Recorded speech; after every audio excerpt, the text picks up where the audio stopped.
Hola.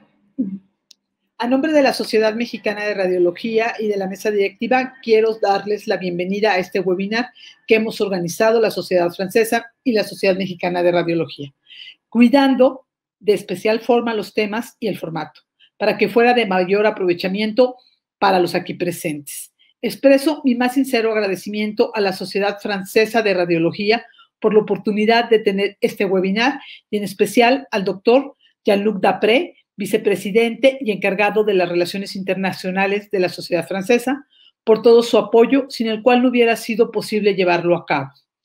Espero sea el primero de una serie de webinars que tendremos con la Sociedad Francesa, resaltando la importancia del intercambio de ideas científicas entre ambas sociedades.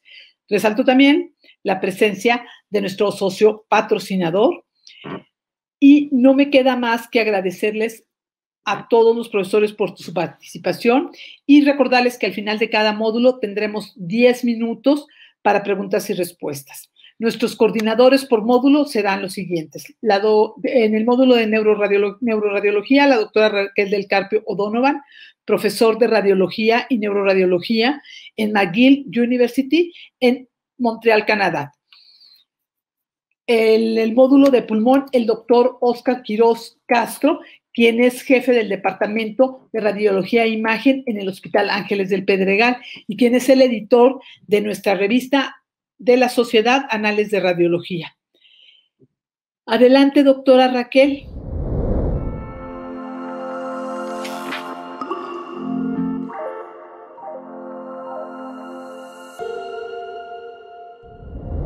Buenos días, estimados colegas.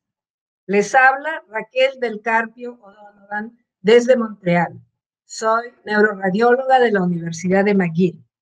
Ante todo, quiero agradecer a la doctora Nora Rodríguez Pedraza por su introducción y por todas las actividades académicas que está desarrollando para beneficio de los radiólogos mexicanos. A muchos de ustedes los conozco y a todos los estimo muchísimo. Es con gran placer que presento a los profesores Stefan Kremer y César Manuel López Hernández para que nos eduquen en un tema de actualidad de importancia extraordinaria. En un principio se pensó que la enfermedad del COVID-19 solo afectaba al sistema respiratorio. Sin embargo, la evidencia de los últimos 15 meses de la pandemia nos ha mostrado que hay un amplio rango de signos y síntomas radiológicos, neurológicos, que también se asocian con este virus, tales como la anosmia, la ageusia, las cefaleas, las convulsiones, desmielinización, confusión mental, delirio y coma. El módulo de neuroradiología en este webinar comienza con la presentación de Monsieur le Professeur Stefan Kremer, responsable du service d'imagerie del Hôpital de Haute-Pierre en Strasbourg. Él nos va a hablar del tema patrones neuroradiológicos en COVID-19. Su presentación estará seguida por la del profesor Dr. César Manuel López Hernández, neuroradiólogo de los servicios de tomografía computada y radiología intervencional del Hospital Militar Central de la Ciudad de México. Él nos hablará de neuroradiología en COVID, hallazgos agudos y secuelas. Sin más, procedamos a la primera de las presentaciones. Profesor Kremer, s'il vous plaît.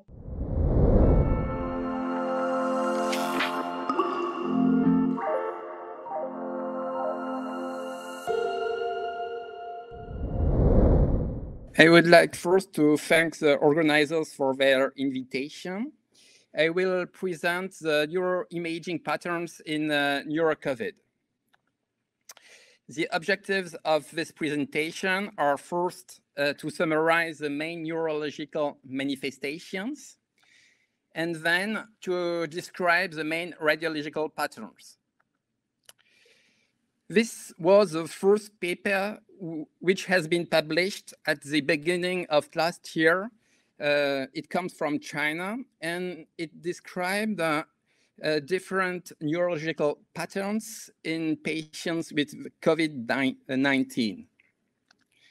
Since this first paper, many other larger series confirmed this kind of abnormalities. And as you can see here, you can find CNS manifestations with headache, but also impaired consciousness, but also peripheral nervous system manifestations like anosmia or dysgeusia, but also skeletal muscle manifestations. These neurological manifestations in patients with COVID-19, their correct estimation of incidence and prevalence is very difficult because there are many different methodological differences between the different studies. But this kind of neurological manifestations seem to be more frequent in patients with severe COVID-19 infections, but also it's more frequent in patients with comorbidities, and it's also more frequent in patients with multi-organ system dysfunction, and is usually associated with a higher mortality. But what is the place of neuroradiology in these symptoms? The first patient who underwent an MRI in Strasbourg was the 16th of March of last year. It was a 62-year-old patient who was hospitalized in ICU since 2 weeks for acute respiratory distress syndrome. And he presented difficulties coming off sedation with agitation and confusion. Here I show you the post-gadolinium flare images. And as you can see, there is an enhancement of the leptomeningeal spaces in both occipital lobes, but also small areas of contrast enhancement in the right frontal lobe. We have studied these patients at the beginning of the outbreak, and we published a first paper in the New England Journal of Medicine about ICU patients, and we performed 13 MRI, and we found in 8 patients this kind of leptomeningeal contrast enhancement. This is another patient. Here you've got the T1 without injection, T1 with injection, pre-gadolinium flare images, and post-gadolinium flare images. On post-gadolinium T1, you can see the enhancement, but the enhancement is much better seen on post-gadolinium flare images.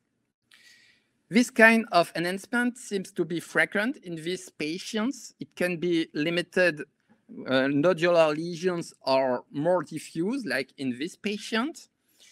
It can be isolated or associated to intraparenchymal abnormalities, but it's usually underdiagnosed because it needs a post-gadolinium 3D flare image. This kind of leptomeningeal contrast enhancement has been previously described in other infections like HTLV or HIV, but also in MS. And the mechanism seems rather inflammatory than infectious. Indeed, this kind of abnormalities have been described in neuropathological series. Here you've got an image with a vessel. This is the leptomeningeal space, and here you can see a lymphocytic infiltration. And the enhancement could correspond to this leptomeningeal lymphocytic infiltration. Here I'll show you the evolution of the outbreak in Strasbourg University Hospital between last year and this year. This was the first wave. This are the patients in ICU, and this were the total number of patients hospitalized in Strasbourg.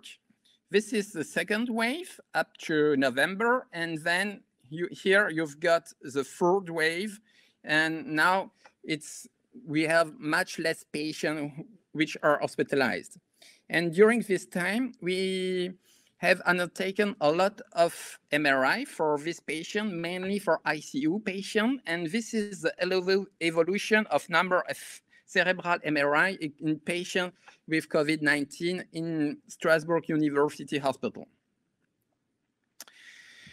At the same moment, we have created a French national MRI cohort with the French Neuroradiological Society. This cohort is called the Neuro-COVID cohort.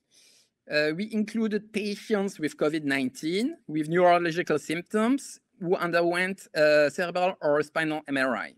Now we've got 20 centers and we have included more than 250 patients. And on this map, you can see the different centers, mainly from the eastern part of France. At the beginning of the outbreak from this series, we have published a first paper on neurology about the first 64 patients. We found mainly confusion as neurological symptom, then impaired consciousness, but also corticospinal tract involvement. And more than half of patients had an abnormal MRI. 1/3 had stroke, 17% had leptomeningeal contrast enhancement, and 13% presented non-stroke intraparenchymal abnormalities. COVID-19 and ischemic stroke, is it causal or casual? This is a very important question. The stroke incidence in hospitalized patients with COVID-19 is between 0.5 and 3%, but the risk is much higher than with influenza. Ischemic stroke is also more frequent in patients with severe infection. And if we compare ischemic stroke in patients with COVID-19 with patients without COVID-19, we can find more cryptogenic strokes in younger men, which are clinically more severe, with a higher incidence of large vessel occlusion. Multivascular territories are frequent. There is a higher incidence of in-hospital stroke onset, with a poor functional outcome and higher mortality.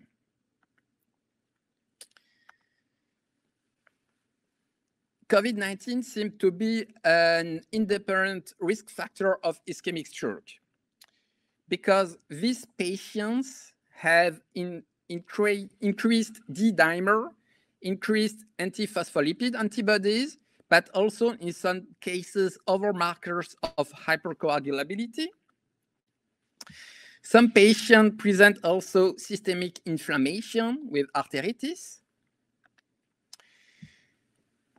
Many patients in ICU present pulmonary embolism. Some patients have heart involvement with cardiomyopathy and cardiac thrombi. And this patient suffers from hypoxemia. This is another example of a patient which is hospitalized in ICU and which presents difficulties coming off sedation. This is the first MRI, where there were no intraparenchymal abnormalities, but if you look at the basilar trunk, you can see a concentric enhancement, better seen on coronal images. And this was the control MRI 3 months after the patients came out from ICU, and there are some small areas of ischemic lesions and disappearance of the basilar trunk contrast enhancement. COVID-19 and hemorrhagic stroke, the association is less evident.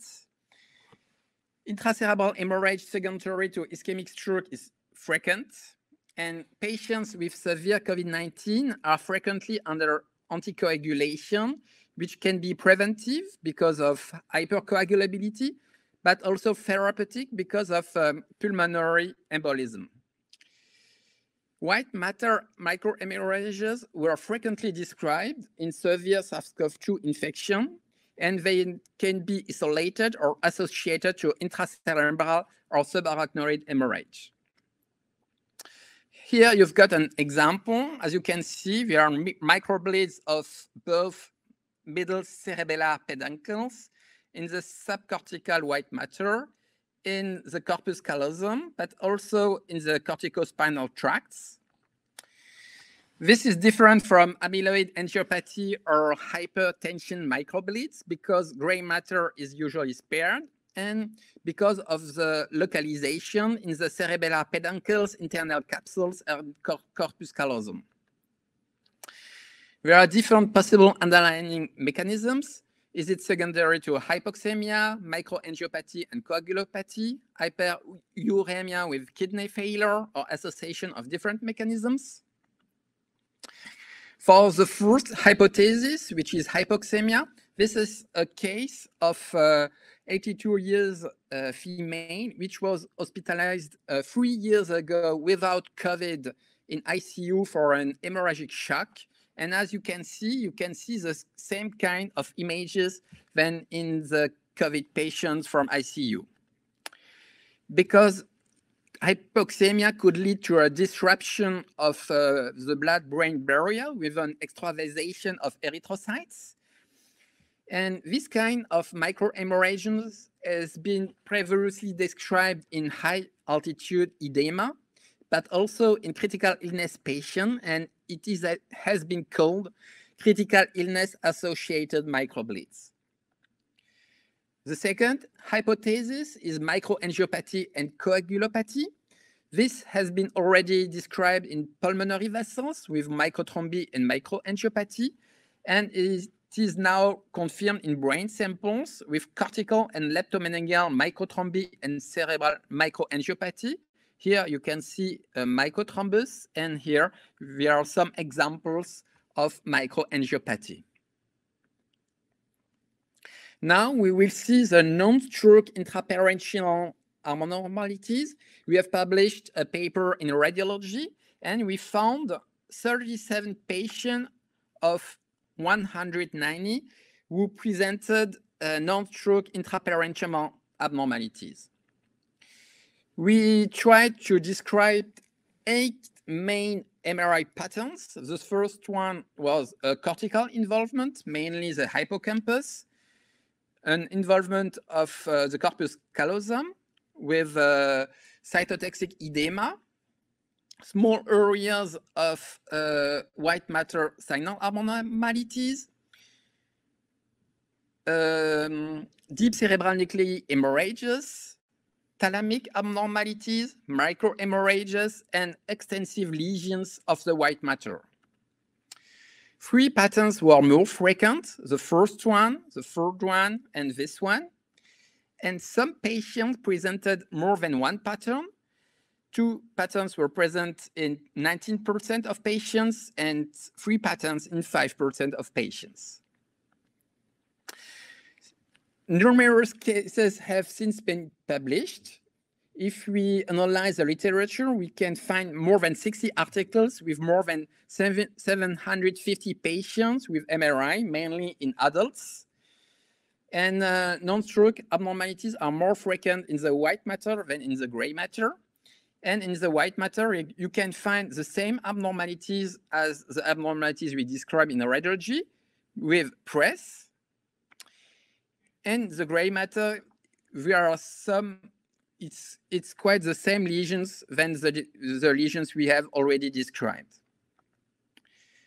But other described radiological patterns can be found, like PRES, like here, cytotoxic lesions of the corpus callosum, acute necrotizing encephalopathy, This is a new pattern, the claustrum sign, with an abnormal sign in both claustrum on FLAIR images, but also on diffusion images, and many cases of peripheral nervous system abnormalities have been also published, like Guillain-Barré here, or contrast enhancement of cranial nerves, and olfactory bulbs abnormalities. But also here you can see myelitis with a spinal cord extensive hyperintense abnormality. To conclude, there are many different neuroradiological presentations and many different hypotheses. Is it secondary to immune dysregulation, to microangiopathy, to coagulation disorders, or to hypoxemia? CSF is usually negative for SARS-CoV-2, but in the CSF, you can find sometimes inflammatory or immunoneurological markers. We had a great hope about neuropathology, but like it has been described in this very interesting paper, it's now more puzzling than a Rubik's Cube because it's usually SARS-CoV-2 negative, and we can find anoxic lesions, vascular lesions, demyelinating lesions, encephalitic lesions.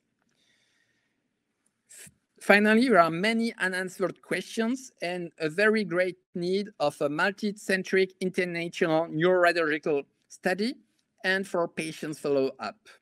I would like to thank you for your attention. Luego de esta primera conferencia fantástica del profesor Kremer, ahora nos vamos a deleitar con una presentación muy esperada que nos la va a dar el profesor César Manuel López Hernández. Él es un neuroradiólogo en la Ciudad de México y el tema de su presentación es Neuroradiología en COVID-19, hallazgos agudos y secuelas. Adelante, profesor López Hernández.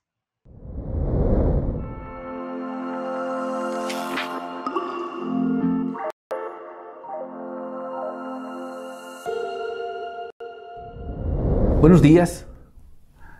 Debo de agradecer a la Sociedad Mexicana de Radiología la invitación para participar con este tema interesante actualmente, los hallazgos en neuroradiología del COVID-19 y sus secuelas. Si bien esta enfermedad tiene otras manifestaciones extrapulmonares, que es el órgano de choque, el pulmón, puede afectar hasta contabilizados otros 9 sistemas, desde problemas cardíacos, afectaciones endocrinas como órgano principal el páncreas, afectaciones dermatológicas, gastrointestinales, hepáticas y renales. Los hallazgos de enfermedad neurológica son variados, extensos y tan comunes como una pequeña cefalea, un mareo, o tan específicas, tan puntuales como la anosmia, la ageusia, afectaciones como el Guillain-Barré, que vamos a abordar desde el punto de vista neuroimagen. ¿Cuáles son las manifestaciones neurológicas asociadas con COVID-19? Dependiendo qué serie leamos, vemos algunos reportes multiinstitucionales en Europa que comentan que el evento isquémico es el más frecuente en pacientes con COVID, hasta en el 27%, más de la cuarta parte de ellos. Hay reforzamiento meningio en el 17% de los pacientes, lo cual condiciona la necesidad de poder hacer el estudio de resonancia con medio de contraste. Las encefalitis con un 13% de prevalencia. Hay un estudio del Sistema de Salud de Nueva York que incluye a 38 pacientes abordados con mucho cuidado, en donde encontraron que casi la mitad de los pacientes tienen manifestaciones neurológicas con infartos grandes. Infartos lacunares, menos de 10 milímetros, hasta una cuarta parte de los pacientes, así como el evento cerebral hemorrágico hasta en un 24%. En resumen, lo que encontré es que estos pacientes con COVID en general van a tener un evento vascular cerebral de evolución aguda en el 6% de las veces. alteraciones en el estado mental en el 15% y otros hallazgos clínicos menos frecuentes, las crisis convulsivas, las alteraciones del estado de conciencia, las encefalopatías y la cefalea. ¿Cuáles son los mecanismos fisiopatológicos de las secuelas neurológicas? El primero y más comprendido es la disrupción de la barrera hematoencefálica. El daño hipóxico debido a la insuficiencia respiratoria, por el SARS-CoV-2 propiamente dicho, y por la ventilación prolongada a la cual están sometidos estos pacientes. También el receptor de la enzima convertidora de angiotensina 2 facilita la entrada del virus dentro de las células tisulares neuronales y el daño inmune secundario al síndrome de tormenta de citoquinas. Además, la coagulopatía inducida por el SARS-CoV-2 contribuye al desarrollo de manifestaciones neurológicas en estos pacientes. En resumen, el neurotropismo del coronavirus puede en efecto ser el responsable del relativamente alto porcentaje de compromiso neurológico en este grupo de enfermedad. Hablando del más común, el evento vascular cerebral de tipo isquémico asociado a infección por SARS-CoV-2. El COVID-19 es un factor de riesgo independiente para evento vascular cerebral isquémico de tipo agudo, dado su estado protrombótico. Se reporta una incidencia desde 2.5 hasta el 6% de stroke en estos pacientes. Los pacientes con esta enfermedad críticamente enfermos pueden presentar niveles elevados de dímero D y plaquetas. La prevalencia del anticoagulante lúpico es del 45 al 91% en pacientes con COVID severa. También tienen niveles más altos de citoquina en plasmas y el virus produce vasculitis en el sistema nervioso central. Esta afectación de los vasos habitualmente se da en la capa más interna, una endotelitis, la cual puede causar vasoconstricción en la microcirculación y una disfunción endotelial con apoptosis y una isquemia consecuente. Algunos reportes nos dicen que el incremento de padecer stroke en pacientes jóvenes, individuos sin factores de riesgo y síntomas nulos o leves de COVID-19 tienen incrementado hasta 7 veces la posibilidad de tener un evento isquémico en el cerebro. Y es secundario a lo que comentábamos. Todos los factores se conjuntan, la coagulopatía, las vasculitis, la cascada de las citoquinas, para que todos lleven a que el estado protrombótico del paciente se encuentre aumentado y podamos desarrollar trombos a nivel cerebral de manera primaria o de forma cardioembólica. Y los ejemplos pueden ser como cualquier evento isquémico, tan aparatosos como este o representativos como el que está en la imagen, en donde un paciente con COVID-19, un dímero D de 5 a 6 miligramos por decilitro, desarrolla un fenómeno tromboembólico en el territorio de ambas arterias cerebrales medias. Es de tipo asimétrico por la mayor afectación del lado derecho. Está inclusive tomada los ramos M1 de la arteria cerebral media y en el angiotomo, que se preguntarán, ¿es necesario? Considero que sí. Parte del abordaje de estos pacientes en búsqueda de evento isquémico, hacer una angiotomografía. Mostró, en el caso del ejemplo, un trombo flotante en toda la carótida desde su origen a nivel del bulbo y hasta la porción cervical e intracraneal del lado derecho, donde está ausente. No se opacifica porque está trombosada en su interior. Algunos pacientes que ingresan y tienen alteraciones neurológicas, desde una cefalea hasta mareo o algunos síntomas específicos, requieren estudio con resonancia magnética. El ejemplo son las imágenes superiores. Las 3 imágenes de arriba muestran afectación por infartos lacunares, que es otro de los reportes. Infartos pequeños, confluentes, de diferente distribución, habitualmente en los centros semiovales. En el ejemplo tienen más afectación del lado izquierdo que del derecho. En difusión son más que evidentes, se confirman con T2, con FLAIR, con ADC. El paciente es tratado de manera farmacológica y continúa desarrollando síntomas. O sea, no lo alcanzamos con la terapia de fármacos y se tiene que repetir un estudio de resonancia magnética y vemos que sigue teniendo efecto cardioembólico con nuevos eventos aquí a nivel occipital.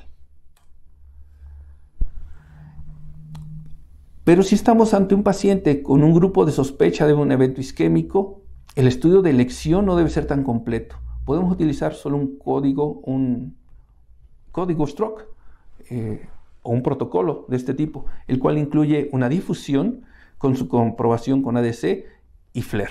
Es suficiente. Nos va a mostrar la extensión de la lesión, el tiempo de evolución y, si es necesario, ir más allá para rescate vascular, con las implicaciones que este tipo de manejo intervencionista tiene. La afectación no nada más es escrita hacia los centros semiovales, hay algunas otras regiones y también hay algunos reportes de casos donde comentan que los pacientes con COVID y romboencefalitis por una infección viral en el tallo cerebral o en el cerebelo pueden llegar a desarrollar infartos en estas regiones. La imagen muestra que este paciente con PCR para SARS-CoV-2 positiva, antes de su ingreso, desarrolla febrícula, no tiene clínica respiratoria, la placa de tórax es normal, solo los síntomas neurológicos. La tomografía inicial descartó evento isquémico agudo de los grandes vasos y se encontró normal, pero fue la sintomatología la que me dice, vea más, vea resonancia magnética y bueno, se hace evidente, tanto en T2, en FLAIR, en difusión y se confirma por coeficiente de difusión aparente, esa lesión en la región dorsolateral del bulbo raquídeo con esta hiperintensidad, un infarto en el tallo cerebral. En resonancia se puede extender el estudio, solo mostró la ausencia del segmento intracraneal de la arteria vertebral del lado izquierdo, sitio del infarto. Les comentaba yo la dificultad de hacer el diagnóstico y verificar si es factible ir a más con rescate vascular. Si el paciente cumple los criterios para hacer un rescate vascular, lo habitual, lo que nos hemos encontrado es que se logra extraer el coágulo o lisarlo por medios mecánicos o farmacológicos, pero una vez que se logra extraer el coágulo, no es raro, más bien frecuente, que en el disparo de control encontremos otros sitios de infarto de diferente ubicación, lo cual perpetúa nuestro tratamiento, lo hace más difícil, ya que nos estamos saliendo de la ventana terapéutica. Entonces necesitamos la valoración de todo el equipo de trabajo para decir, ¿vale la pena ir a rescatar todo este cerebro que sabemos que no va a ser sencillo, que va a recurrir en infartos nuevamente, para rescatarlo o no?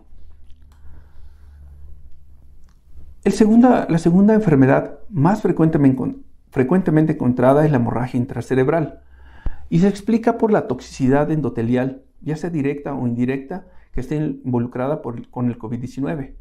Está asociada, o el índice de hemorragia intracraneal, a la disfunción del sistema renina-angiotensina. La enzima convertidora de angiotensina es expresada ampliamente en todo el cerebro humano y en su mayor parte en las células gliales. Y se ha hipotetizado, se cree que los receptores de enzima convertidora de angiotensina son usados por el virus COVID-19 para ingresar a la célula. Y el ingreso, es la responsable de la disfunción de las células endoteliales cerebrovasculares, llevando a la pérdida de la autorregulación, así como los picos de hipertensión arterial por la ruptura de la pared de la arteria, provocando las hemorragias que se pueden evidenciar desde la tomografía o con resonancia magnética, dependiendo cuál sea el método de imagen con el cual contemos.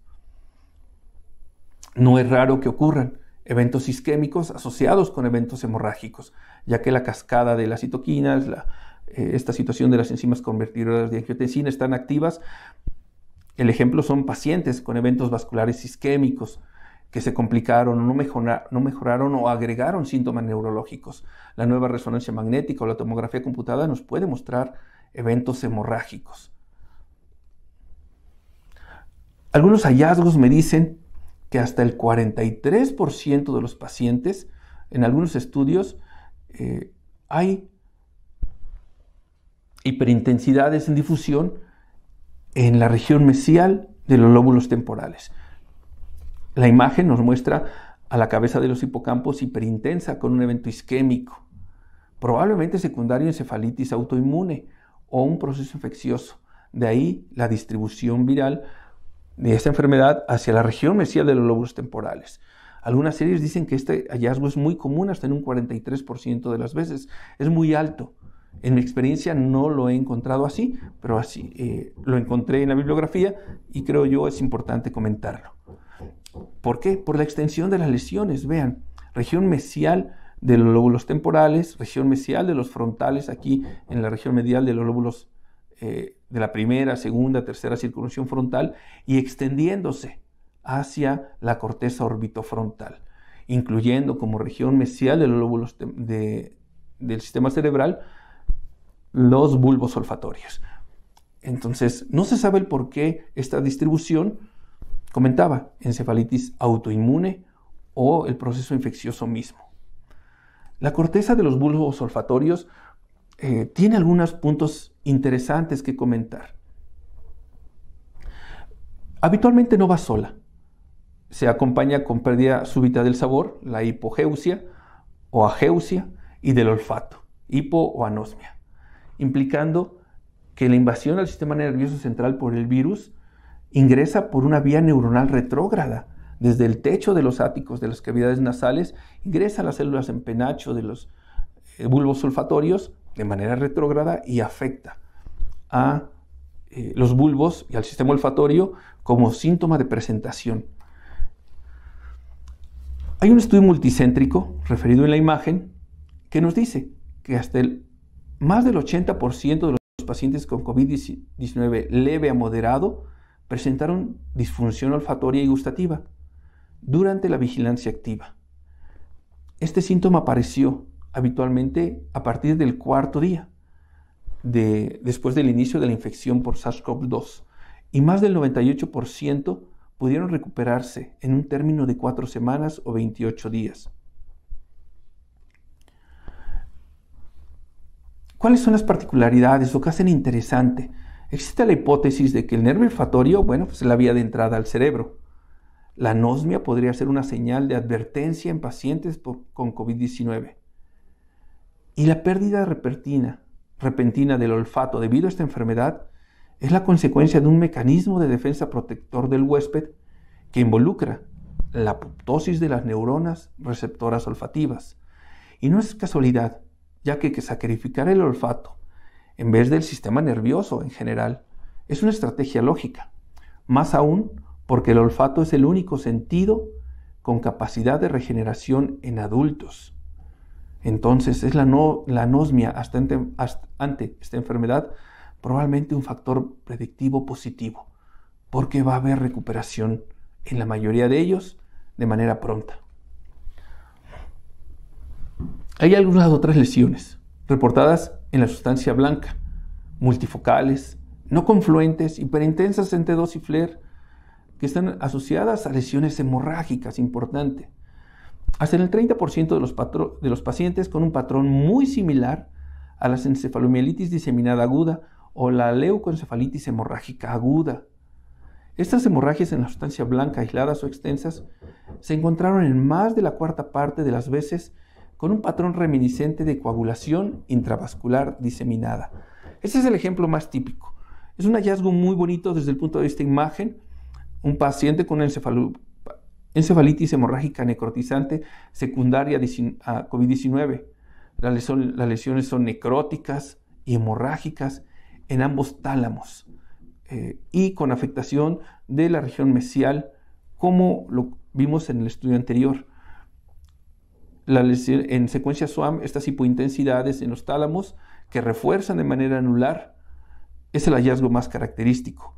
Pero no hay que olvidar que no debemos de juzgar, debemos de acumular experiencia y seguir aprendiendo. O sea, son reportes de casos, no es lo habitual o el común denominador al cual nos vamos a enfrentar. Otras lesiones relativamente comunes, asociadas aparentemente a la extensión en la región mesial, son estas lesiones hiperintensas en T2 en el esplenio del cuerpo calloso y los pedúnculos cerebelosos medios de forma bilateral. No se sabe la causa exacta. En los reportes, ya que no son muchos, nos dicen que puede ser secundario a la misma encefalitis viral o a una desmielinización posinfecciosa, a una leucoencefalopatía posthipóxica retrasada o a una encefalopatía tóxica o metabólica y el síndrome de leucoencefalopatía posterior reversible. Aquí tenemos el ejemplo, una paciente con una dama de 43 años con un estatus depresivo persistente por COVID-19, solamente estatus depresivo persistente por COVID-19, en quien el estudio de imagen nos muestra estas lesiones extensas en la sustancia blanca en la región parieto-occipital. Finalmente, todos estos pacientes con COVID-19 y datos neurológicos vagos, leves, e inclusive algunos con síntomas psiquiátricos, de ahí el foco amarillo, debemos de pensar no nada más en eventos isquémicos, eventos hemorrágicos, sino también en la tercera posibilidad que se puede presentar como un evento isquémico o un hemorrágico sin ir más allá. ¿Qué es lo que encontramos? Trombosis. Trombosis del sistema venoso de drenaje, ya sea superficial o profundo. Aquí el ejemplo es muy característico, ya que la trombosis se extiende a todo el seno sagital superior en su porción dorsocaudal o al seno recto, puesto que se encuentran ingurgitados, heterogéneos en su coeficiente de atenuación, muy indicativos de una trombosis del sistema venoso, con unos datos clínicos poco específicos, psiquiátricos, y algunos hallazgos de transformación hemorrágica o eventos isquémicos. Más ejemplos, pacientes con COVID-19 y trombosis, pero ahora de venas corticales aisladas. Solo encuentro la hiperintensidad, la hemorragia focal y la trombosis muy focal en el sistema cortical periférico. Otra paciente, 29 años, crisis convulsivas como dato de presentación, después de una semana de tos y fiebre, prueba positiva. El estudio de imagen nos muestra desde la fase simple la angiotomografía y la resonancia magnética hallazgos de un infarto venoso, hemorrágico, parieto occipital izquierdo. Ya tiene algunos días de evolución, ya que vemos que se encuentra con edema periférico, las zonas de hemorragia, con la angiotomografía, la ausencia del llenado del sistema venoso del seno sigmoideo o el origen de la vena yugular interna. Y en la angioresonancia, pues la ausencia de la misma estructura. Son hallazgos siempre la trombosis del sistema venoso que requiere un poco más de acuciosidad o de experiencia para poderlos evidenciar. Veamos un paciente con cefalea intensa de 29 años, prueba positiva a COVID-19 y que inicialmente la tomografía, el parénquima se encuentra normal. Solo queda como hallazgo apenas evidente esta hiperdensidad en el seno transverso del lado derecho, el cual tenemos que ir a la resonancia magnética y se confirma que estamos en una etapa muy temprana. Debemos ser acuiciosos. Aquí la heterogeneidad del seno transverso me dice que hay trombos en diferentes estadios de evolución, está evolucionando, y la venoresonancia, pues la ausencia del mismo por trombosis. Como conclusión, los resultados de los estudios alrededor del mundo muestran que los hallazgos más frecuentes están en relación con el evento vascular cerebral de tipo isquémico o hemorrágico. Y hay otros patrones como la afectación de la región mesial de los lóbulos temporales y la trombosis del seno venoso de drenaje como hallazgos más probables. Y se han descrito un amplio espectro de hallazgos de imagen en pacientes con COVID-19, pero que debemos de tomarla como reportes de casos. No son hallazgos característicos ni comunes, solo que, dependiendo todos los factores que influyen en esta enfermedad a nivel del sistema nervioso, pues pueden llegar a presentarse con cualquier característica de imagen. Muchas gracias.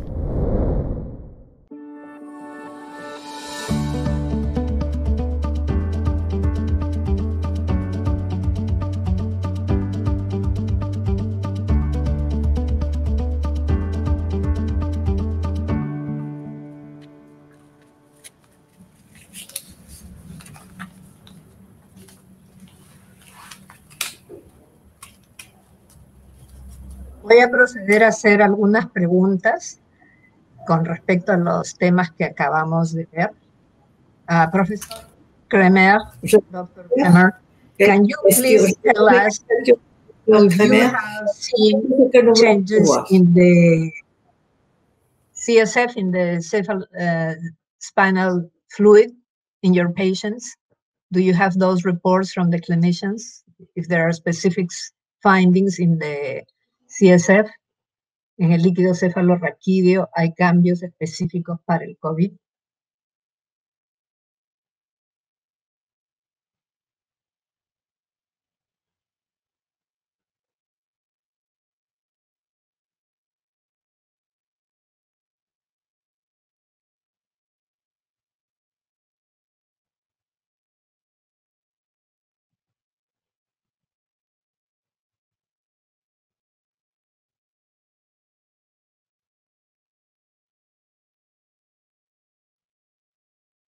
Profesor Stefan Kremer.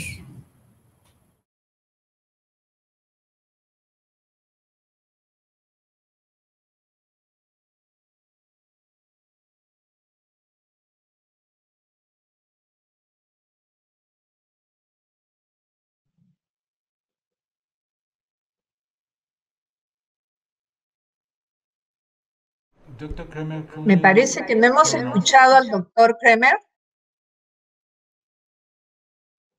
¿Hay un problema de micrófono? Can you hear me now? Yes, now we do. Thank Sorry. you. I was saying we have published a paper on CSF analysis of 50 patients, and we found only in 3 cases a positive SARS-CoV-2 analysis.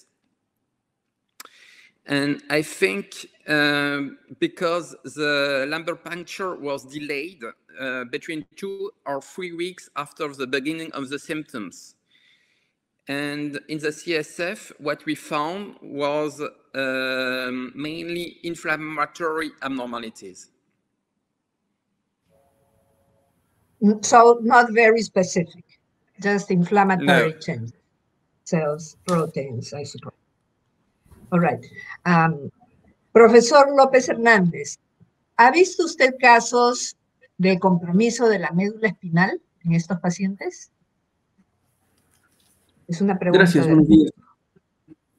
Sí, hay casos de compromiso en la médula espinal, como bien lo comentó el doctor Kremer. Habitualmente son casos de desmielinización en cualquiera de las porciones. No son muchos. Doctor, quedamos de que iba a ser una...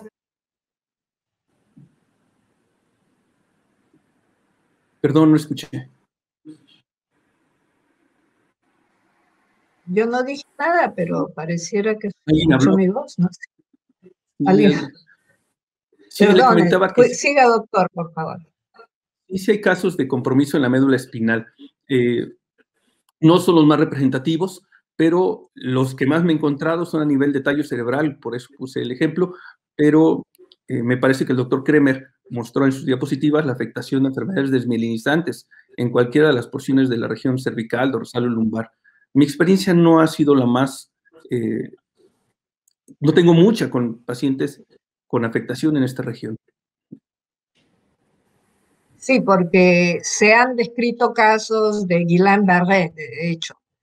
Correcto. Y profesor Kremer, did you have these patients with Guillain-Barré imaged for the spinal cord? Yes, but in Strasbourg, we did not find spinal cord abnormalities. We found patients with Guillain-Barré and cranial nerve enhancement, but no spinal cord lesions. The spinal cord lesions I showed you in my presentation came from Grenoble, which is another university hospital in France. And now I think there are between 10 and 15 cases of spinal cord abnormalities published in the literature. It's very sparse. Yes. And now, in patients with COVID and neurological symptoms, ideally, the first study would be MRI, but in those cases with hemorrhages, for example, and in countries where MRI access is not easy, would you just start with a CT, or what is your recommendation in the poor situation and in the ideal situation? Yes, I agree with you. I think in emergency, CT scan can be enough to exclude an stroke or a venous thrombosis or an hemorrhage. And in some cases, when you do not understand what is undergoing, you can secondarily do an MRI. But in the first time, I think a CT could be enough. Profesor López Hernández, el doctor Kremer nos mostró unas imágenes impresionantes de compromiso de la región de los nervios olfatorios. En su experiencia, los pacientes que se presentan con anosmia, ageusia, ¿también ha visto ese tipo de cambios? Sí, son cambios muy característicos. Desde el bulbo olfatorio o la corteza orbitofrontal en el área 28 de Brodmann, no es raro encontrar, calcularía yo, de 10 pacientes, en 1 o 2, o sea, el 10%, vamos a encontrar hallazgos en la región olfatoria. Y es importante porque, pues de entrada, se comenta que potencialmente puede ser un factor de beneficio el que es el primer síntoma, la hiposmia o la afectación del bulbo olfatorio, porque aparentemente es una enfermedad protectora. Va a haber apoptosis de esas células, van a morir, pero ahí va a quedar la enfermedad. Y bueno, finalmente, aparentemente, a partir de las 4 semanas, puede haber una recuperación total del síntoma de la olfacción. Professeur Kremer, la dernière question. Est-ce que vous utilisez comme routine la séquence FLAIR pour vos cas de COVID? Toujours? Les images sont très belles. La réponse en français ou en anglais, comme vous voulez? Je ne sais pas. Je pense qu'en anglais. Hein? Okay, in English. Yes, we use 3D FLAIR images routinely. And our 3D images are always done after gadolinium injection. And that's why we found this leptomeningeal contrast enhancement lesions. And I think leptomeningeal lesions are underdiagnosed because in many centers, they do not use post-gadolinium 3D FLAIR images. I think it's a French specificity. Je suis d'accord, oui. Je vais utiliser votre technique plus fréquemment. Y profesor López Hernández, ¿usted también usa la secuencia FLAIR con gadolinio a menudo? En este caso y en otros procesos inflamatorios.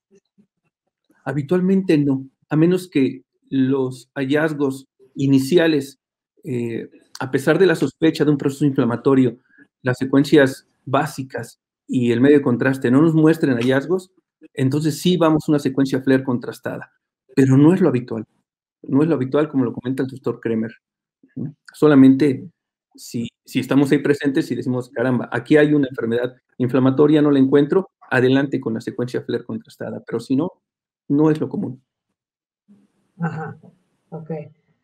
Merci beaucoup, profesor Kremer. Muchísimas gracias, profesor López Hernández. Ha sido una linda sesión. Très belle session avec les experts. Merci beaucoup. Gracias. Thanks a lot. Muchas gracias. Buenos días. Bye.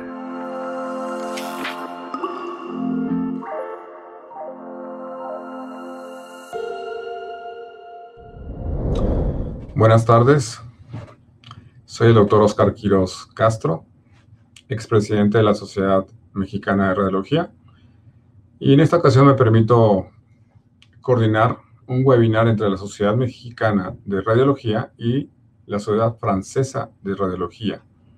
El título es Lesiones y secuelas de COVID por imagen, que va a contar dos partes, una parte de pulmón y otra parte de neuroradiología. Yo voy a coordinar la parte de pulmón y para mí es un placer presentar al doctor Pierre-Yves Bruillet, que es el jefe de departamento de radiología del Hospital Avicenne de la Assistance Publique de los Hospitales de París. El título de su presentación va a ser Enfermedades pulmonares intersticiales post-COVID. ¿Es una mini ola o es un tsunami lo que viene? Adelante, doctor Bruillet.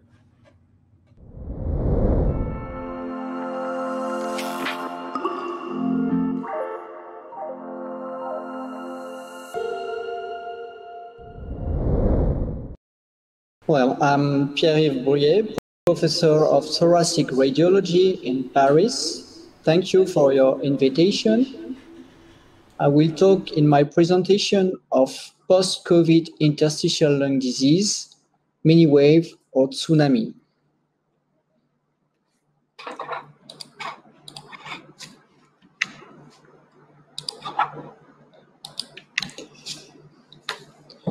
The precise role of imaging remains somewhat controversial and varied based on country and institution, especially during the first wave. And indeed, during the first wave, with the lack of rapid tests, chest CT was indicated in any patient with dyspnea and hypoxemia according to French recommendations. And we use CT as a medical triage. So we made a lot of CTs. And now we have to figure out and to consider how to manage the patients. Especially, we have to know the temporal evolution of lung abnormalities at chest CT. It has been well described in 4 stages: early stage, progressive stage, peak stage with the occurrence of consolidations, and the late stage with gradual decrease of consolidation and ground glass opacity, while signs of fibrosis may manifest. Extent of CT correlates with clinical indicators and severity of clinical course. CT fully resolved after 4 weeks for most of the discharged patients.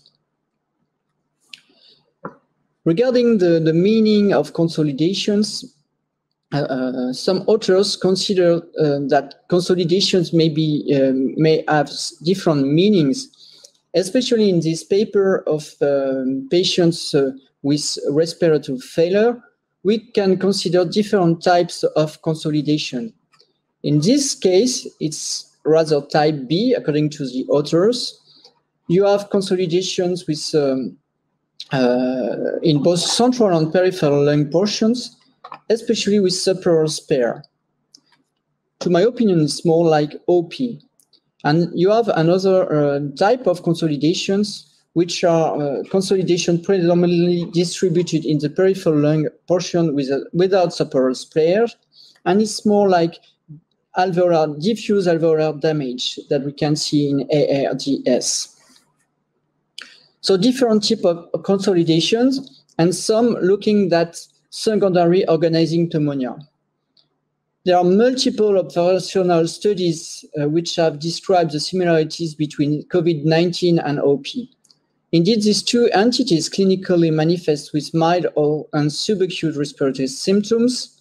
The radiological features are often indistinguishable between the two, and histopathological findings of OP and its variant, acute fibrinous and organizing pneumonia, AFOP, has been described in COVID-19. And finally, these entities are known complications of viral infections as a delayed immunological process, explaining the favorable response to corticosteroids.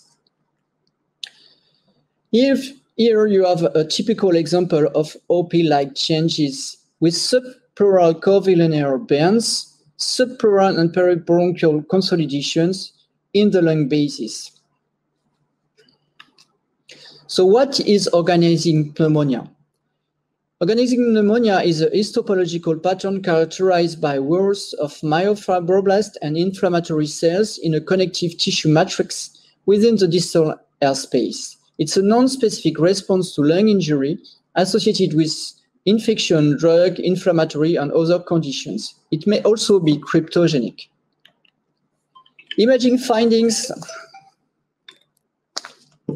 of OP include multifocal peripheral consolidation, which can migrate over time and have spontaneous regressions.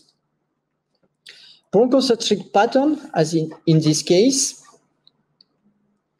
Perilobular pattern with arcade-like or polygonal structure, usually abutting the pleural surface and surrounded by aerated lung parenchyma, as in this case. You can have crazy pattern appearance. You can have the reverse halo or atoll pattern with area of ground glass opacity surrounded by a crescent of ring of parenchymal consolidation. And more recently has been described the bullseye sign with a foci of central ground glass nodules surrounded by an inner ring of air and an outer ring of ground glass opacity, as in this case. It's recently been described for COVID-19. And finally, you have to know that OP may progress to fibrosis and give also the bone-like patterns with thick radial bands which curve towards the pleura. So you can have sequelae of organizing pneumonia and fibrotic progression. AFOP is characterized by OP with coexisting fibrosing deposition and a lack of hyaline membranes. And you have an evolution possible to fibrosis too. COVID-19 diffuse alveolar damage. The histologic appearance of diffuse alveolar damage depends on the time from the initial lung injury to biopsy, to the lung biopsy, which typically is divided into two phases. The first one, it's acute or early DAD. It's characterized by the hyaline membranes, edema of the alveolar walls. And then after the first weeks, it's the healing process, which can lead to fibrosis. And at the end of the first week, you can already have some traction bronchiectasis, meaning fibrosis. Finally, in COVID-19, you can also have micro and macrovascular injuries that can also lead to fibrosis. And these vascular injuries have been well studied using CT. So based on this data and the knowledge of the follow-up of SARS-CoV and Middle East respiratory syndrome, there was a call to arms. And the question was whether COVID-19 could evolve to pulmonary fibrosis. Indeed, there is a huge number of patients affected, and there is a high probability of fibrotic sequelae. Therefore, an extending follow-up by CT imaging and pulmonary function testing is necessary to fully assess the sequelae of COVID-19, to establish a baseline for possible future follow-ups, and to rule out fibrotic lung disease, which is a non-sequel of COVID-19 infection. We had soon recommendations, whether either national or international, to carefully follow the patients and to do CTs at 3 months. So what do we know of post-COVID follow-up? First, the patients have multiple symptoms, including fatigue, anxiety, depression, and dyspnea. This, based on CT abnormalities, were observed at 4 months in a majority of patients, whether ground glass opacity or fibrotic lesions with subpleural predominance. And curiously, a small part of the patient may have a decreased functional test without obvious fibrotic lesions. Dyspnea was attributed to abnormalities on lung CT in 56% of patients, including fibrotic lesions and dysfunctional breathing in 17% of patients. Here you have an example of patients with ground glass opacifications, which is likely to reflect inflammatory disease and may resolve at 10 months. Here you have, conversely, a patient with probable fibrotic lesions. This patient had a very severe COVID-19, pulmonary COVID-19. And what we see at 2 months is traction bronchiectasis, reticulation, architectural distortion, lung volume loss. Interestingly, onycombing is very rare in fibrotic lesions due to COVID-19. So in this patient, we may suspect the occurrence of fibrosis, and we recommend a careful follow-up of this patient. At 6 months, what we know is that this fibrotic change may remain. The same for residual ground glass. And Wells, in an editorial,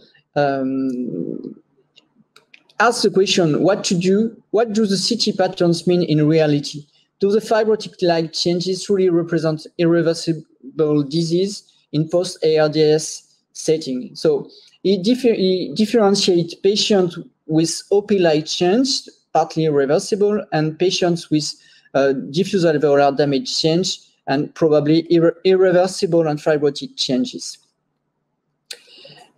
Then at 9 months and 12 months, what we expect is that the images resolve in the majority of patients, but all the images that we see at 9 months will stay equal at 1 year. So at 9 months, it's the maximum decrease of images. Then the images remain stable. So to summarize, post-COVID ILDs, I've talked of organizing pneumonia, with slow recovery of images over 3 to 6 months, and residual fibrosis, which can be noted in the lower lumps as burns. And there's 2 questions. First, is there a risk to evolve to NSIP, as patients with connective tissue disease can do? And the second question is whether we can observe relapse during weaning of corticosteroids. And to my opinion, I have no cases like that. So it will be probably very rare. Second case is post-ARDS ILD due to ventilator-induced lung injury and ventilator-associated pneumonia or barotrauma. And in this case, you can observe fibrosis in the non-dependent areas of the lung, so in the upper lobes, but also in the anterior lobes, anterior parts of the lungs. Here you have a case of a patient with barotrauma, history of leukemia, so the lung was not probably completely normal, and this patient had chemotherapy. And in this patient, you had barotrauma and sequelae in the upper lobes, and also ground glass in the lower lobes. Curiously, you had also small airways abnormalities due probably to pre-existing bronchiectasis. Indeed, to my opinion, small airway disease are very rare as are sequelae of COVID-19. Next case is a progression of a non-ILD, and there is a caveat. I will comment on that on the next slide. In patients with pre-existing ILD, there is a risk for poor outcomes, and also COVID-19 infection may lead in some cases to progressive fibrotic lung disease and act as a trigger of progression. So the caveats I was talking about is the Swiss cheese appearance. Indeed, in patients with emphysema, the occurrence of ground glass opacities due to COVID-19 could be misinterpreted as ELD, ILD, and as in this patient. but it was only emphysema in this case. It's the Swiss cheese appearance. Caveat number 2, it's patients in the follow-up will be addressed for post-COVID ILD, but it's not always due to post-COVID. And be careful, especially when you have a patient arriving with some such images as with cysts, which is very unlikely to be due to COVID-19. The same with honeycombing, with its rare, to my opinion, in post-COVID ILD. Next is post-COVID ILD. To summarize, so it's observed in the majority of patients at treatments. It can be give some images that look like fibrotic lesions. The risk factors are now well known. It's due to patient history, especially pre-existing lung disorder. And we have to be, if you have a pre-existing CT, have a look to ILAs, interstitial lung abnormalities. I will comment on that on the next slide. So first, patient history, severity of the acute disease, extent of images at CT, and medications administered also, such as antiviral or corticosteroids. It has been speculated that interstitial thickening, irregular interface coarseness of reticulations, and burns might be predictor of pulmonary fibrosis, but it's not so strong as an evidence. So either the case of a patient, and if you look carefully to the scan, to the CT scan, CT images performed just before the COVID-19 infection, you can have some small reticulation, and it's sometimes called ILAs, and it can be observed in 4 to 9% of smokers. And this pattern has to be described in the reports, and it's because it's associated with radiological progression, fibrosis, increased mortality of patients, and risk of complication from medical interventions such as chemotherapy and surgery. And the progression to fibrosis may be triggered by infection, as in this case. And you see between the occurrence of pulmonary infection to the follow-up at 9 months, you have a very obvious progression of the reticulations and the fibrosis. So ILAs, and if you want to know more about it, I will recommend the reading of this paper. And then you can also have sequela due to infarction, but unilateral in the lung basis, peripheral usually. So can post-COVID ILD be a progressive fibrotic ILD, or is it only a sequela? So pulmonary fibrosis can occur in the context of many ILDs, and some fibrosis may be progressive. Indeed, a subset of patients will have inexorable progression of pulmonary fibrosis despite treatment. And the diagnosis of progression is multidimensional. It's based on a combination of respiratory symptoms, pulmonary function tests, and CT. Here are the different ILDs, fibrotic ILDs that may progress in bold. The well-known idiopathic pulmonary fibrosis, NSIP, also connective tissue disease as systemic sclerosis or rheumatoid arthritis, hypersensitivity pneumonitis, sarcoidosis, and also occupational exposures. So what about COVID? And what about disease progression? So when you evaluate disease progression at CT, first you have to focus on image quality, the quality of the apnea, the volume of inspiration, and the field of view has to be restricted to the lung. Be very careful to that because it increases the spatial resolution and the quality of images. So at initial CT, you have to ask whether there is fibrosis or no. Is there a specific pattern, such as UIP or NSIP? What is the extent of ILD? And is there associated thoracic abnormalities? At the follow-up CT, you have to compare images to previous CT images, but also older images, 1 to 2 years before the CTs, the CT you are working on.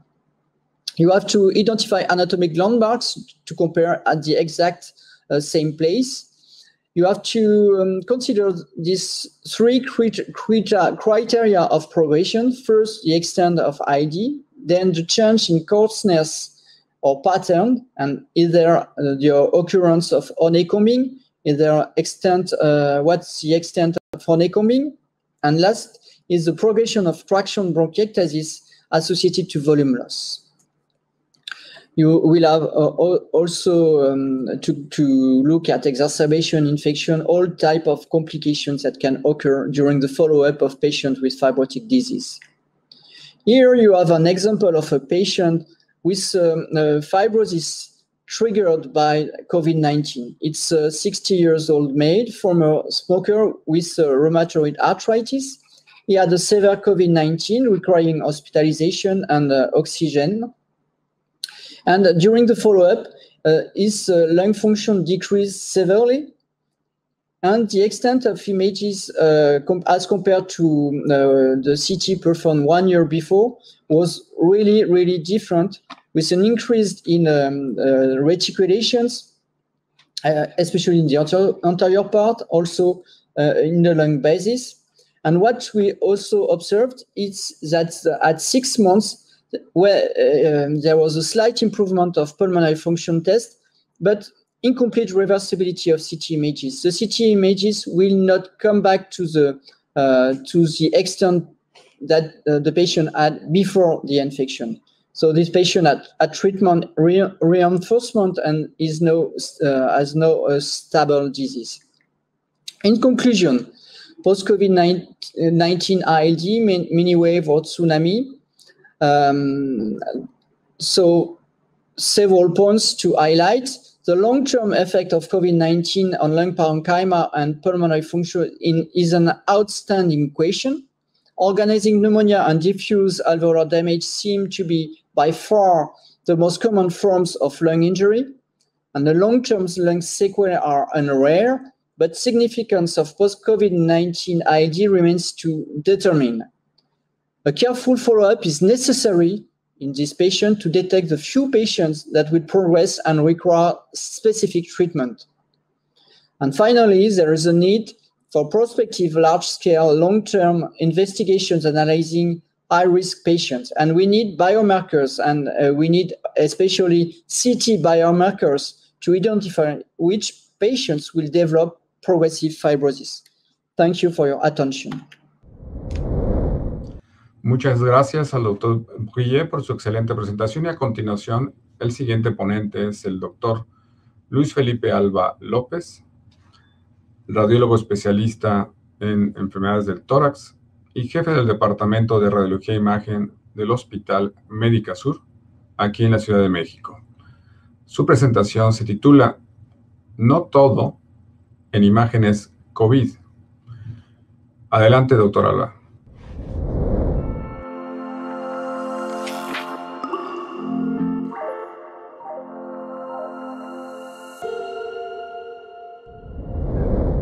Hola, vamos a hablar de lo que es no todo vidrio expulido por imagen es COVID. Yo soy Luis Felipe Alba López, jefe del Servicio de Radiología de Imagen Molecular en Médica Sur, Ciudad de México. De los objetivos vamos a hablar algunas generalidades de lo que es el COVID-19, los métodos de imagen que hemos usado, así como los diagnósticos diferenciales de vidrio expulido, complicaciones y algunas conclusiones.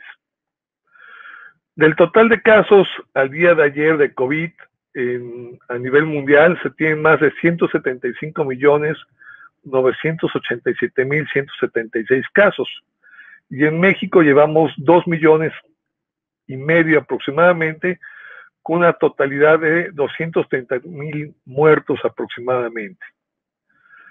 De las vacunaciones en nuestro país hemos tenido 36.164.000 dosis aplicadas al día de ayer, y todavía nos faltan, somos 120 millones, pues bastantes de vacunar en este gran esfuerzo mundial por vacunación.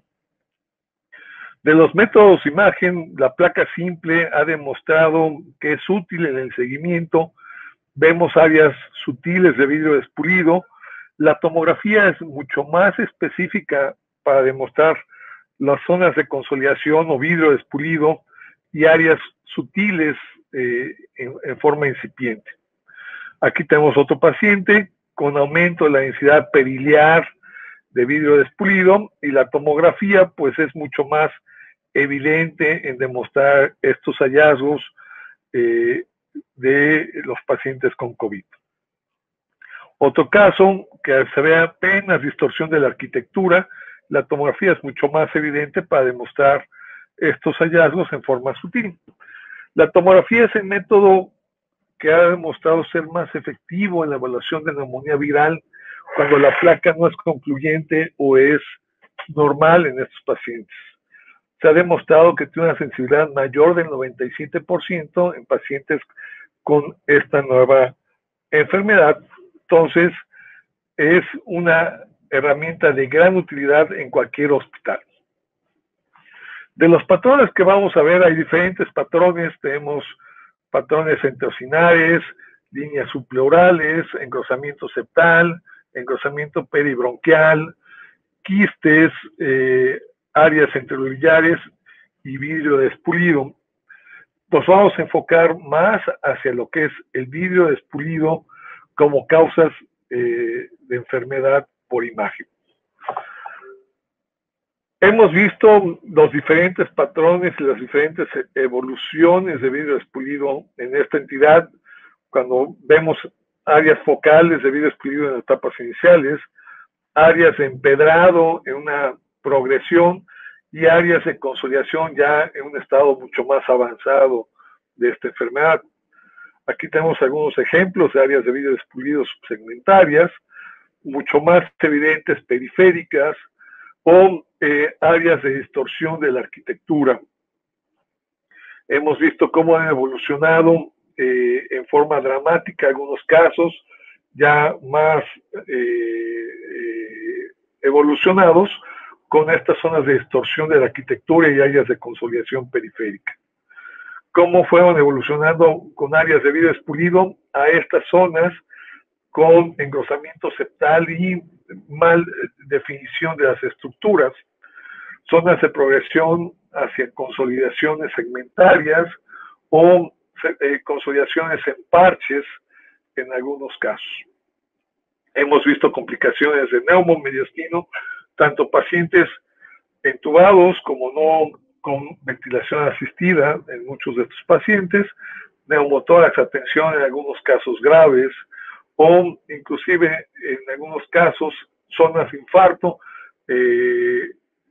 coronarias e infarto pulmonar en pacientes graves. Antes de la enfermedad, pues, el diagnóstico diferencial de vidrio despulido era complejo, y durante el 2020 y 2021, pues prácticamente todo lo que vemos vidrio despulido pensamos en COVID. Pero hay que acordarnos que no todo es COVID en este mundo. ¿Qué es el vidrio despulido? Es un aumento difuso en la densidad del parénquima pulmonar que no pacifica los vasos, bronquios e intersticio. Lo único que nos da garantía es que es un proceso agudo, activo y potencialmente tratable. ¿Qué vamos a encontrar? Pues zonas de aumento de la densidad que me permiten ver el intersticio, bronquios y los septos a través de eso, a diferencia de las zonas de consolidación que me opacifican todo el parénquima pulmonar y no voy a ver las estructuras broncovasculares o intersticio. Histológicamente, ¿qué vamos a ver en el vidrio despulido? Pues es un engrosamiento y proceso inflamatorio de la pared y del alveolo. Puede ser una ocupación del espacio aéreo o una combinación de las dos con un proceso inflamatorio y ocupación del espacio aéreo. Las causas, pues, es ocupación de ese espacio con agua, sangre, células, moco y alguna otra sustancia que no sea aire, lo que va a hacer este aumento de la densidad. Tradicionalmente, la consolidación vamos broncograma aéreo, bordes irregulares y aumento de la densidad que no me permite ver las estructuras broncovasculares. De las causas de vidrio despulido, pues tenemos el edema intersticial, que es aumento de volumen capilar sanguíneo, que puede ser periliar o una distribución gravitacional, asociado a cardiomegalia y derrame pleural. En un proceso inflamatorio o infeccioso podemos encontrar áreas alveolitis, que es ocupación del espacio aéreo por hongos, virus, COVID, neumocistis, síndrome de estrés respiratorio del adulto o enfermedad intersticial temprana, por ejemplo, las neumopatías intersticiales usuales, no usuales, la bronquiolitis respiratoria o la lipoidea. ¿Qué vamos a encontrar en este paciente? Es un paciente con aumento en la densidad en vidrio despulido, periférica triangular, en un paciente con defectos en las arterias pulmonares por tromboembolia. Aquí tenemos otro paciente con aumento periférico, segmentario, bilateral, en otro paciente con neumonía. Causas de vidrio despulido, pues neumonitis por hipersensibilidad, cuando hay un patrón centrobiliar con áreas de atrapamiento aéreo o historia de exposición a antígenos, hemorragia pulmonar alveolar asociado a hemoptisis, anemia o coagulopatías, o un colapso alveolar en una telectasia parcial o durante la inspiración y expiración normal. También post resolución de neumotórax podemos ver áreas de vidrio despulido. Aquí tenemos múltiples áreas de vidrio despulido centrobiliares en un paciente con neumonitis por hipersensibilidad. Otro paciente con áreas de vidrio despulido asociados a enfisema paraceptal en un paciente con neumonitis de bronquiolitis del tabaquismo, o otro paciente que llegó por una contusión pulmonar, hemorragia pulmonar, y mostró estas áreas unilaterales de vidrio despulido post-hemorragia.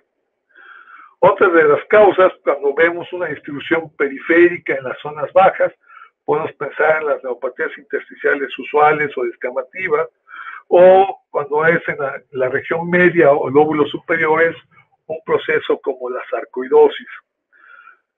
Podemos encontrar el patrón de empedrado loco o perfusión en mosaico en procesos vasculares o infiltrativos.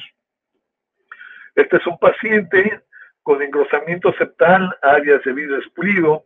Vemos que tiene derrame y adenopatías ciliares, y en el PET muestra una gran captación de este radiofármaco periliar en un paciente con sarcoidosis. Como ven, tenemos múltiples causas de aumento de la densidad de mosaico. Pueden ser edema pulmonar, hemorragia, infecciones, daño alveolar difuso o procesos crónicos como neumonía organizada, neumonitis por hipersensibilidad, infecciones u otras causas. Los patrones hemosaicos tenemos principalmente tres causas. Un patrón infiltrativo, que el aumento de la densidad es la porción anormal, por ejemplo, la alveolitis, las infecciones por neumocistis girovesi, hemorragia o carcinoma bronquiolo alveolar. Alteración de la vía aérea, lo que es la baja densidad es anormal, por ejemplo, bronquiolitis obliterante, obstrucción de las vías aéreas, o procesos vasculares por hipertensión arterial pulmonar, vasculitis, tromboembolia pulmonar, donde el problema es las áreas hipodensas e hiperdensas. Entonces tenemos un patrón infiltrativo, aumento de la densidad en vidrio despulido, donde la alta densidad es anormal y el pulmón normal se ve hipodenso en un paciente con neumocistis girovesi. Aquí tenemos un paciente con alteración de enfermedad de la vía aérea, por una bronquiolitis, donde la baja densidad es anormal, son zonas de atrapamiento aéreo, y esto a la expiración pues son zonas normales de vidrio despulido. Y un paciente con una vasculitis, donde vemos distorsión de los vasos y vemos este patrón en mosaico, en donde las áreas hipodensas e hiperdensas son las áreas anormales. Entonces la pregunta es, ¿COVID o no es COVID? Vemos los patrones que hemos encontrado en pacientes con COVID, áreas de vidrio despulido, subsegmentarias, mucho más hacia la consolidación, periféricas con bandas subpleurales, tendencia a la consolidación, áreas de Casey Pavin con engrosamiento septal, otras zonas sutiles, periféricas, Casey Pavin, periférico, que son patrones que hemos encontrado en COVID. Pero también tenemos en este caso un paciente con estas áreas de vidrio despulido, una neumonía por varicela. Este es otro paciente con áreas de distorsión de la arquitectura, con una neumonía por citomegalovirus. Este es otro paciente donde tenemos un patrón mucho más generalizado, un paciente con influenza. Y este paciente hizo una infección por rinovirus con áreas de mosaico y áreas de consolidación, así como con lesiones quísticas y áreas de vidrio despulido en un paciente con neumocistis geroesi. Diagnósticos diferenciales, edema, en estos casos, cuando pacientes que han hecho edema cardiogénico, vemos derrame pleural bilateral, zonas de atelectasia en este caso. Este es otro paciente que mostró este patrón en mosaico, que presentó áreas de tromboembolia pulmonar, zonas de hipoperfusión pulmonar, áreas de oligoemia, o este paciente con una calasia gigantesca que ha presentado áreas de broncoaspiración y neumonitis por broncoaspiración. Otro paciente con metástasis en tratamiento con quimioterapia, vemos múltiples áreas de vidrio despulido secundarias a una toxicidad por drogas, o este otro que también hizo áreas de hemorragia, metástasis hemorrágicas secundarias, y no son áreas de vidrio despulido por infección. Otro paciente con zonas de distorsión de la arquitectura, con áreas de aumento de la densidad subsegmentarias por infección, o este caso de una neumonía por tuberculosis, con donde vemos estas áreas de vidrio despulido periféricas. Otro caso donde vemos un patrón céntrico-bolillar asociado a áreas de vidrio despulido, otro paciente con tuberculosis, o este paciente con este patrón de atolón de halo inverso de vidrio despulido, con una micosis invasiva, que también no hay que confundirlo, o pacientes con múltiples bronquiectasias, algunas ocupadas, zonas de consolidación y vidrio despulido, o en este paciente que no inspiró adecuadamente a realizarle la tomografía y mostró áreas de atrapamiento, posteriormente muestra un pulmón normal en una buena inspiración, o este paciente que tuvo áreas de atrapamiento con enfermedad de la vía aérea. Otro patrón muy característico de Casey Pavin en un paciente con proteinosis alveolar, o neuropatías intersticiales, como en este caso, que pensaron que era COVID y vemos cómo la evolución mejoró por el uso de esteroides en este caso, y se demostró que era una neuropatía intersticial usual. Áreas de fibrosis, que también se asocia a áreas de vidrio despulido, en un paciente con síndrome de Sjögren, o una neuropatía intersticial aguda con síndrome de Hammond-Ridge, que vemos en la placa simple, áreas de vidrio despulido periférico, y en la tomografía se ve estos patrones muy similares a los que encontramos en esta pandemia. Como conclusión, pues la tomografía tiene una alta sensibilidad para detectar el vidrio despulido. No todo vidrio despulido que encontremos es COVID en esta época. El vidrio despulido lo único que nos significa que es un proceso agudo, potencialmente tratable y reversible, Y los datos clínicos y la historia clínica son importantes en el diagnóstico diferencial. Muchas gracias por su atención. Cualquier cosa estoy a sus órdenes. Saludos.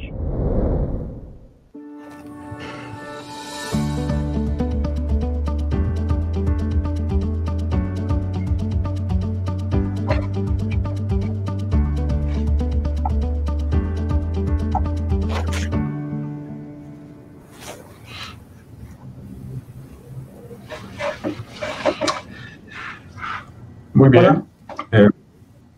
Buenas tardes a todos. Profesor Brillet, buenas tardes. Buenas tardes. Doctor Alba, desafortunadamente tuvo una urgencia y no va a poder estar en esta sesión de preguntas. Así que leeré las preguntas pertinentes al doctor Brillet. Van a ser en español y en francés. Le pediré al doctor Brillet que de unos minutos, unos segundos, después de que hable, para que exista la traducción y él pueda entender y los demás podamos también entender.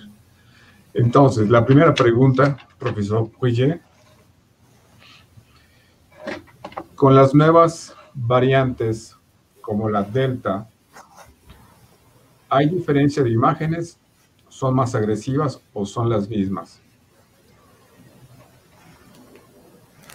Donc, la question est, nous avons des nouvelles souches, telles que la Delta. Est-ce que dans les images, vous avez des différences? Est-ce que les images sont plus agressives? Vous m'avez écouté? Bien, bonjour. Écoutez, je ne crois pas qu'il y ait beaucoup de publications sur le sujet. Pour l'instant, nous n'avons pas de Delta sur mon hôpital. Et je ne sais pas ce que vous en pensez vous, mais pour ma part, je ne crois pas qu'il y ait de différence de sémiologie, en tout cas, entre les différentes souches de COVID. Bueno, el doctor lo que responde es que así ha habido muchas publicaciones.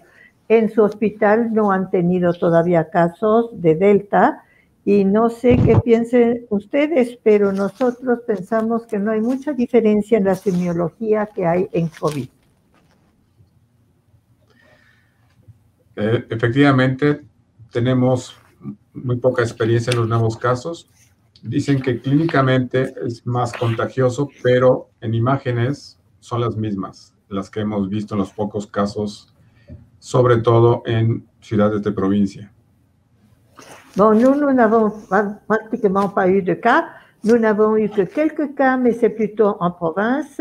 Il est dit que cette souche Delta est bien plus contagieuse, mais nous n'avons pas vu de différence à l'image. Otra pregunta. ¿Cuál es su experiencia en la utilización de inteligencia artificial, sea en tomografía o en placa de tórax normal, para el diagnóstico de COVID-19?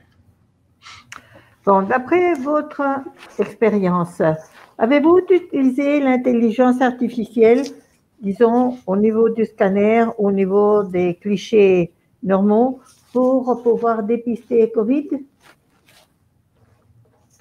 Alors, il y a plusieurs réponses à cette question. Alors, premièrement, oui, j'ai eu l'occasion d'utiliser des logiciels qui nous ont été prêtés pour les évaluer. Il n'y a eu aucune incidence de ces logiciels sur notre pratique clinique. Et je vois aujourd'hui la COVID comme par contre un accélérateur énorme des technologies d'intelligence artificielle qui pourront avoir une application dans les pathologies interstitielles chroniques, fibrosantes, dont je suis expert. Bon, je peux laisser traduire et après je continuerai mon commentaire si vous voulez bien. Oui. Merci, professeur Brillet. Bon, il y a bueno, perdone, hay varias respuestas a su pregunta.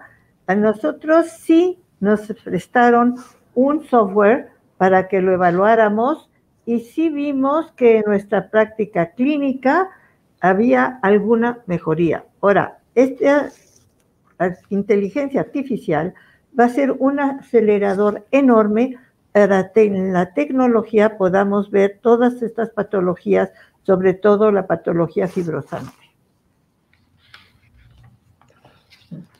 Mon expérience sur l'intelligence artificielle a commencé il y a plusieurs années, puisque je fais partie de ceux qui ont publié les premiers papiers dans les conférences scientifiques non radiologiques, des conférences de bioimaging. Et la difficulté qu'on avait, c'était d'annoter les images. Ça prend beaucoup de temps et on se retrouvait avec une centaine de patients pour entraîner les logiciels. Or, avec le Covid, par exemple en France, sous la direction du professeur Marie-Pierre Revel, on a pu constituer des cohortes de 10 000 patients annotés. Dès lors, les logiciels vont grandement progresser puisqu'on va pouvoir tester différentes solutions d'intelligence artificielle et on va pouvoir avoir un panel très large pour résoudre des problèmes simples comme la segmentation des poumons, sans aller forcément plus loin. Je vous laisse traduire et puis je conclurai en une phrase. Merci. Sí, merci. Sí, he tenido bastante experiencia con la inteligencia artificial, puesto que desde hace varios años yo ya publiqué unos textos en las conferencias a las que he asistido de neuroradiología. La dificultad con estas imágenes es que se toma mucho tiempo y entonces 100 pacientes nos hacían tomar un tiempo enorme. Se puede decir que con el COVID vamos a tener una aceleración enorme. Y el profesor Marie-Pierre Revel ya había tenido una experiencia con 10,000 pacientes que habían sido tratados y evaluados gracias a un software que había aumentado muchísimo la velocidad. Va a haber grandes diferencias para las soluciones gracias a la inteligencia artificial. Y vamos a tener un panel muy amplio para poder solucionar varios problemas, sobre todo el de la segmentación de los pulmones. Donc, pour conclure sur l'intelligence artificielle, pour moi, le Covid a été comme une compétition internationale, finalement un grand challenge pour le développement de l'intelligence artificielle, mais je ne pense pas que il y a eu un réel impact sur la prise en charge des patients. Quelle est votre opinion? Bueno, sí creo que ha habido un gran impacto con la inteligencia artificial y gracias a COVID se creó una competencia, que podemos decir internacional, que puso plantear varios desafíos y va a desarrollar, por lo tanto, la inteligencia artificial. Pero viéndolo bien, un impacto muy importante no lo ha pulmonar y eso causó algunos problemas para el tratamiento. Claro, fue un número pequeño de enfermos y esperemos en un futuro ver si el software mejora y sobre todo la interpretación de las imágenes y el valor que se les da es mejor, porque si no el efecto clínico a lo mejor va a ser contraproducente. Eh bien oui, nous avons eu une certaine expérience également avec un logiciel qui nous avait été prêté, un logiciel qui venait de l'Inde, et nous l'avons testé dans un hôpital privé. Bon, notre expérience n'a pas été aussi bonne parce que ce logiciel, il diagnostiquait n'importe quoi que c'était du Covid, que ce soit des inflammations pulmonaires, des inflammations ou des troubles alvéolaires, Donc, on ne savait pas vraiment quel traitement suivre. Et ceci a été fait sur un petit nombre de patients, mais vraiment l'interprétation des images, aussi bien que la valeur que nous pouvions donner aux images, était difficile. Alors, nous n'avons pas vu quel était l'effet positif à tout cela. Peut-être qu'à l'avenir, le software sera amélioré. Tout à fait, tout à fait. En France, nous avons eu une expérience aussi très particulière, puisque nous nous sommes mis d'accord dans la communauté radiologique sous la pression des urgentistes pour ne faire que des scanners lors du bilan initial. Alors, c'était très particulier, mais c'était aussi parce que nous n'avions pas de tests. Donc, je n'ai pas eu l'occasion d'avoir beaucoup de comparaisons avec des radios standards chez les patients arrivant aux urgences. Est-ce que dans votre expérience, vous avez privilégié les radios standards ou le scanner? Sí, nosotros también en Francia tuvimos una experiencia bastante interesante porque en nuestra comunidad de radiólogos tuvimos la presión de los urgentistas que querían saber cómo iba la cosa y querían sobre todo que se hiciera una tomografía inicial. Esto fue muy particular porque no contábamos con muchas pruebas y no teníamos la ocasión entonces de comparar qué era mejor en ese momento, si la tomografía o la placa simple normal. En urgencias era lo que tomábamos. ¿Cuál ha sido su experiencia? ¿Es mejor la tomografía o la placa simple radiológica? Bueno, aquí hay dos cuestiones que hemos observado. Cuando es a nivel de población general, en hospitales públicos, lo que se utilizó lo que se ha utilizado ha sido la placa simple de tórax. Sin embargo, sabemos que hacen una correlación con los datos clínicos del paciente. Si no hay una indicación clínica o por oximetría para pasar a una tomografía, solo le toman la placa simple y lo siguen con los parámetros de oximetría. Pero si hay algún otro dato, entonces ya lo mandan a la tomografía computada en los hospitales públicos. En los privados es diferente. Muchas veces en el privado se indica hacer una tomografía, aunque no exista una real indicación clínica, pero por el tipo de paciente, por la atención que demanda el paciente. Okay. Et oui, il y a eu des questions que nous avons pu remarquer ici. Donc, ce que nous avons fait, surtout dans les hôpitaux publics, c'est que les patients d'emblée recevaient une radiographie standard. C'est ce qu'ils recevaient. Et rien que s'ils avaient des signes particuliers qui pouvaient nous permettre de soupçonner d'autres choses, alors ils passaient au scanner. Mais d'habitude, ils étaient suivis qu'à l'oxymètre. Alors que dans les hôpitaux privés, on privilégiait toujours le scanner et bien sûr sur la base des indications cliniques que nous avions trouvées, mais vu le genre de patient, on privilégiait le scanner. Parfait. Et est-ce que maintenant que vous avez donc, on a presque 1 an de recul sur les premiers patients, est-ce que vous observez aussi fréquemment des pneumopathies interstitielles diffuses, des séquelles? Quelle est votre opinion à ce sujet en rapport avec la présentation que je viens de faire en fait?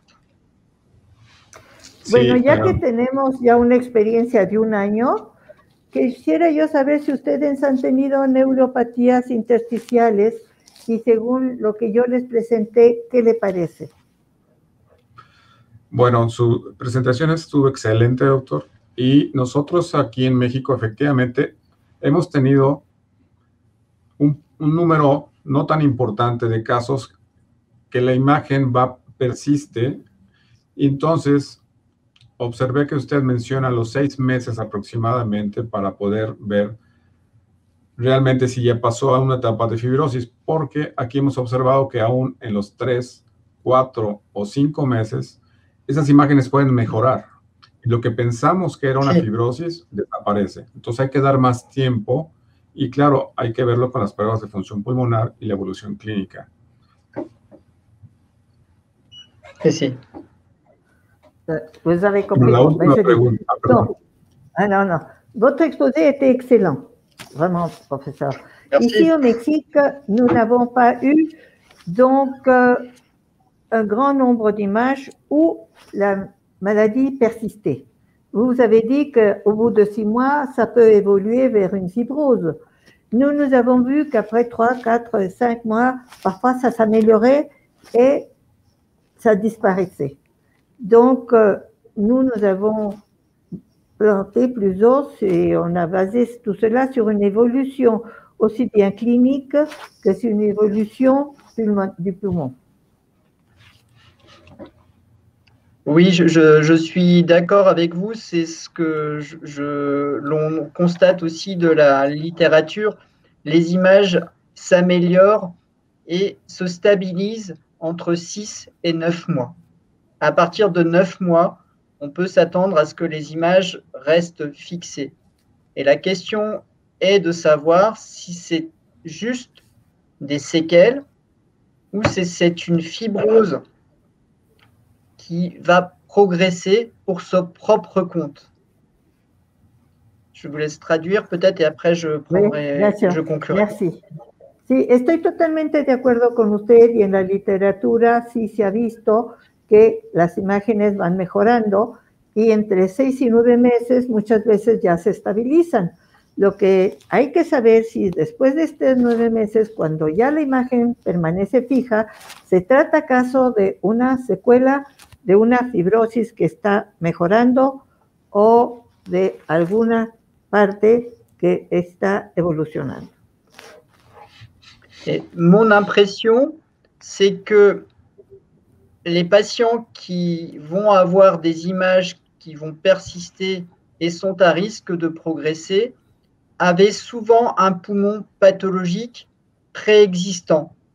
Une exposition, par exemple, aux fibres d'amiante, une fibrose minime, non diagnostiquée, ou une pathologie fibrosante connue, comme par exemple une connectivite. Quelle est votre opinion à ce sujet? Sí, definitivamente los casos que... Usted ya entendió. No, sí, ya entendió. Bueno, la impresión que nos hemos tenido con las imágenes de los pacientes es que previamente en general se trataban con pacientes con un riesgo en aumentar la fibrosis. Generalmente ya había una patología preexistente debida al amianto o a una fibrosis no diagnosticada, algún padecimiento fibrosante, que generalmente también podía ser una conectivitis. ¿Usted qué opina? Totalmente de acuerdo. Los pacientes que se han complicado y que han tenido imágenes más tardías que sugieren fibrosis son los que ya tenían una enfermedad previa, sea una enfermedad autoinmune, como artritis reumatoide u otro tipo que ya causa de por sí fibrosis pulmonar. Y lo que hemos observado es que evolucionan mucho más rápido hacia la fibrosis y además el cuadro clínico es mucho peor. Deja más secuelas en esos pacientes y si uno revisa sus expedientes ya tenía una patología subyacente. Oui, je suis tout à fait d'accord avec vous. En général, tous ces patients qui font des complications et dont les images restent fixes ou évoluent vers des fibroses sont des patients qui avaient déjà des maladies préexistantes, des maladies auto-immunes par exemple, ou des maladies qui causaient la fibrose ou qui augmentaient la fibrose. Et nous avons vu également que tous ces patients, souvent, qui avaient des séquelles après, et suite à la lecture de leur dossier, avaient déjà toujours eu une maladie, une pathologie sous-jacente. Bueno, la última pregunta, profesor Brillet. En invierno, cuando se aproxima la influenza, ¿hay algunos signos que ayudan, en su experiencia, hay algunos signos que ayudan a diferenciar la influenza de COVID-19? Bon, la dernière question, professeur Brillet. Donc, quand l'hiver arrive, avec l'hiver arrive l'influenza. Y a-t-il des signes qui peuvent aider à distinguer quelle est l'influenza du Covid ou de la Covid? Je n'ai pas une très grosse expérience des infections hivernales virales au scanner, puisque on ne fait pas exceptionnellement des scanners chez des patients qui ont des infections virales hivernales. Je pense que vous faites référence à la publication de plusieurs articles à ce sujet. Et j'ai vu passer ces articles, mais je n'ai pas particulièrement un avis tranché. Et donc, je pense que je vais vous retourner la question. Quelle est votre opinion? Bueno, sí, no he tenido mucha experiencia. No he tenido mucha experiencia en estas infecciones invernales virales y que se hubieran visto con tomografía. Por lo general, estas infecciones virales de los inviernos, más bien los he visto en artículos que no he examinado muy de cerca para poder tener una idea precisa acerca de eso. Por lo tanto, le devuelvo la pregunta, ¿cuál es su opinión? Bueno, en los casos que tuvimos el invierno pasado, hubo algunos que finalmente, mediante las pruebas, se pudo decir que fueron de influenza, pero la imagen fue muy similar, aunque ya sabíamos que la influenza tiene un patrón de evolución diferente a paso de los días que el COVID. Cuando el paciente nos llega con una hipoxemia importante y con un patrón de afección difusa, ya no es posible diferenciarlo. Solamente las pruebas inmunológicas nos ayudaron a decir que era influenza o que era COVID. Eh bien, pour nous, l'hiver dernier, ce que nous avons vu, c'est que c'était que les tests qui pouvaient nous aider. Parce que, bien sûr, les images de l'influenza et les images de la COVID sont assez similaires et le modèle n'est pas très différent l'un de l'autre. Mais une fois que le patient était admis pour hypoxémie et alors ou une infection diffuse, ce qui nous a aidé a été de faire des tests et non pas tellement les images.